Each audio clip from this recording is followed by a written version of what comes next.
Hayotda hech narsa tasodifan yuz bermaydi. Har qanday sinov, har qanday yo'qotish, har qanday kechikish barchasi siz uchun eng yaxshisi ekanligi uchun shunday sodir bo'lmoqda.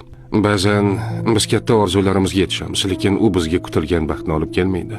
Ba'zan esa orzularimizga yeta olmay tushkunlikka tushamiz, lekin yillar o'tib qarasak aslida aynan o'sha yo'ldan yurmaganimiz biz uchun yaxshiroq bo'lgan ekan. Balki siz hozir sabr qilib turgan og'ir kunlaringiz ertangi baxtingiz uchun zarur bo'lgandir. Ba'zan biz boylikni yo'qotamiz toki chinakam boylik pulda emasligini tushunishimiz uchun. Ba'zan sog'lig'imizda sinalamiz toki har bir nafasimiz ne'mat ekanini his qilishimiz uchun.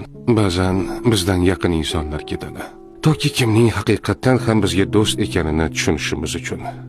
Ba'zan yo'limiz berkitiladi toki biz aslida yomon yo'ldan ketayotganimizni tushunib to'g'ri yo'lga burilishimiz uchun. Siz hozir tushunmasligingiz mumkin, lekin bilingki, har bir kechikish yaxshiroq narsa kelishi uchun, har bir yo'qotish sizni yaxshiroq ne'mat kutayotgani uchun, har bir sinov sizni yanada kuchliroq bo'lishingiz uchun beriladi. Shunday ekan, tushkunlikka tushmang. Hozir sizga noqulay tuyulgan narsa aslida siz uchun eng yaxshisi bo'lishi mumkin. Chunki Alloh bandalarga zulm qilmaydi. U doimo bizga eng yaxshisini ravo ko'radi.